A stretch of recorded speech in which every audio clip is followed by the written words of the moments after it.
सिद्दीक़ा रज़ी अल्लाह ताला अन्हा फरमाती हैं, तफसीर रूहुल बयान में मौजूद है, कहती हैं एक दिन हुजूर अचानक मेरे साथ आराम फरमाते बिस्तर से उठे निकल गए।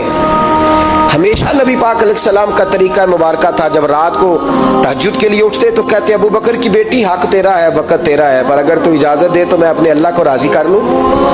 आज हुजूर ने पूछा ही नहीं, बिस्तर से उठे चले गए। कहते मैं उठी, मैंने दाएं बाएं देखा, महबूब नजर ना आए। हुजूर की तामत इस्तेमाल शुदा पड़ी थी, वो तामत मैंने उठा के ओढ़ ली और मैं निकल गई हुजूर को तलाश करने। कहती हैं जब मैं बाहर गई मस्जिद नबी शरीफ के साथ जन्नतुल बकी की जानिब, नबी पाक सजदे में थे। कहती है मैं गई, थोड़ी देर खड़ी हुई, हुजूर ने आहट सुनी तो पूछा तू कौन है? मैंने कहा मैं आयशा हूँ। तो महबूब ने फरमाया ये आयशा कौन है? मैंने कहा या रसूलल्लाह मैं आपकी ज़ौजा। फरमाया ज़ौजा क्या होती है? या रसूलल्लाह मैं अबू बकर की बेटी। तो नबी पाक ने फरमाया ये अबू बकर कौन है?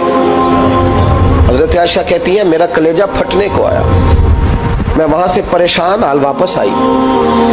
जब मैं गई थी तब भी हल्की हल्की बारिश थी, वापस लौटी तो फिर भी हल्के हल्के कतरे बारिश के गिर रहे थे। मैं आके हामती कामती बैठ गई, थोड़ी देर गुजरी तो नबी पाक तशरीफ ले आए। तो हुजूर सल्लल्लाहु ताला अलैहि वसल्लम ने मुझे परेशान देखा तो कहा आयशा क्या हुआ? कहा हुजूर आज वो हुआ है जो कभी नहीं हुआ। या रसूलल्लाह मैं परेशान हो गई। हुजूर अजीब बात है, मैं गई हूँ, आपने पूछा कौन है तो मैंने कहा मैं आयशा। का आयशा कौन? आपकी ज़ौजा। फरमाया ज़ौजा कौन? अबू बकर की बेटी। का अबू बकर कौन? और फिर हुजूर मैं गई हूं तो मेरे कपड़े भीग गए, आप आए हैं तो कपड़े खुश्क हैं, समझ नहीं आई। तो लफ्ज सुनो हदीस के, नबी पाक ने फरमाया आयशा ली माल्लाह वक्तुन, मेरा अपने अल्लाह के साथ एक वक्त होता है। किसके साथ? आज मेरा दोस्तों के साथ वक्त है, आज मेरा घूमने का वक्त है, आज मेरा खुशगपियों का वक्त है, आज मेरा सियाहत का वक्त है, आज मेरा पिकनिक का वक्त है। मेरे नबी पाक ने फरमाया ली माल्लाह वक्तुन, आयशा मेरा अपने अल्लाह के साथ, मेरा अपने अल्लाह के साथ एक वक्त होता है। उस वक्त ना वहां कोई फरिश्ता आ सकता है, ना कोई नबी और मुरसल आ सकता है। जब फरिश्ता और नबी नहीं आ सकते तो आयशा और अबू बकर कैसे आ सकते हैं? तो कहा या रसूलल्लाह फिर वहां होता कौन है? तो हुजूर फरमाने लगे एक मैं होता हूं, दूसरा मेरा रब होता है, तीसरा कोई मौजूद नहीं होता। उम्मत को दर्श दिया एक वक्त 24 घंटों में ऐसा लाया कर जिसमें तू अपने रब को दुखड़े सुनाए, जिसमें तू दुआएं मांगे, जिसमें तू अर्ज और नियाज करे, जिसमें तू अपने गुनाहों की माफी चाहे। आला हजरत के वालिद गिरामी से किसी ने पूछा मौलाना नकी अली खान साहब से कि हजरत जी फिरौन 500 साल ही हुकूमत कर गया, 500 साल ही हुकूमत कर गया, अल्लाह का मुकाबला करने वाला पक्का काफिर बेईमान। तो आप फरमाने लगे मुल्ला रूमी की वो किताब पढ़ो मसनवी, जिसमें उन्होंने लिखा है कि जब सारी दुनिया सो जाती थी तो फिरौन उठ के मुसल्ले पे बैठता था, कहता था या अल्लाह माफ कर दे, रब तो तू ही है, गुनहगार बड़ा हूं पर मेहरबानी कर। रोज माफिया मांगता था तो रब करीम की कुदरत ने मोहलत दी कि रोज तौबा करता है, चलो एक दिन सच्ची भी कारी जाए तो अच्छा है। अल्लाह ने मोहलत दी। और मेरे भाई अगर तू रोज रात मुसल्ले पे बैठे तो तुझे मोहलत मिले, अजाब ना आए। अगर तू अपने रब के साथ तन्हाई करे तो अल्लाह तुझे मोहलत दे, सजा ना दे।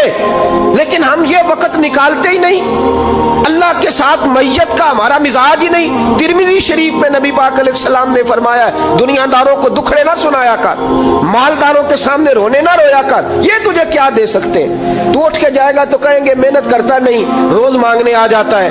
दुनियादारों को दुखड़े ना सुना, पर मैं दुख सुना तो अपने रब को सुना, अल्लाह वालों को सुना, अल्लाह के नबी को सुना। इससे मुराद ये सारे कहा दुखड़े अपने रब को सुना। अगर तो अपने रब को दुखड़े सुनाएगा तो थोड़ी देर जरूर होगी, लेकिन एक दिन ऐसा जरूर आएगा, मेरे मुस्तफा करीम फरमाते हैं रब तुझे दुनिया से बेनियाज करके माला माल फरमा देगा। धोखे का मिजाज ना बना, कैंची लेके ना घूम के कैसे जेब काट सकती, अल्लाह को दुखड़े सुना। हजरत आयशा अर्ज करने लगी हुजूर चले ये तो समझ आ गई, लेकिन बारिश मुझ पे पड़ी आप पे पड़ी नहीं। तो कहा आयशा तुमने ओढ़ा क्या था? कहा हुजूर आपकी तामत। फरमाया बारिश कोई नहीं थी, जब तूने मेरी तामत ली तो खुदा की रहमतें तुम पर बरसने लग गई। तो हुजूर के वजूद से लगी हुई चीज कोई ओढ़ ले तो रहमत बरसती है, तो मेरे नबी की मस्जिद चूमने से क्यों रहमत नहीं बरसती? जाली चूमने से क्यों नहीं बरसती? जहां जहां हुजूर रुके, जहां जहां नबी पाक ठहरे, वहां जाने से करम क्यों नहीं होता? फरमाने लगे, तुम्हें पता है तुम्हें जो रिस्क दिया जाता है वो तुम्हारे ज़ईफों की वजह से दिया जाता है।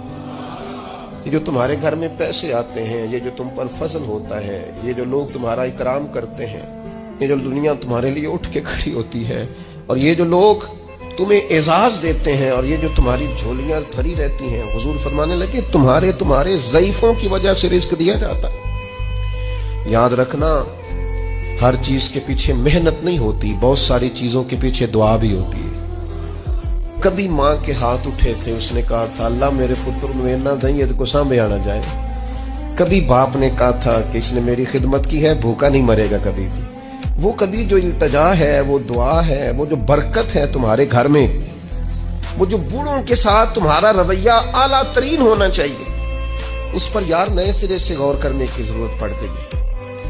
बुजुर्ग कोनों में बैठ के कहते हैं, नुक्करों में बैठ के कहते हैं, मैनू पुछदे नहीं, मेरे नाल सलाह नहीं करते, मेरे को चुप करके लंघ जाते। मैनू तो को पूछता है तो मैं चुप करके कहना बच्चे बड़े नेक ने, बड़े अच्छे ने, लेकिन मैं कैसे अपने पेट से कपड़ा हटाऊं? जब लोग ताने देते हैं, जब लोग तकलीफ देते हैं, जब आप बिल्कुल ठीक चल रहे होते हैं, जब आप मेहनत कर रहे होते हैं, जब आप मुखलिस होते हैं, जब आप जद्दोजहद कर करके थक जाते हैं, और लोग जब पूरी तौर पर तानाज़नी कर बातें सुनने को जब मिलती है,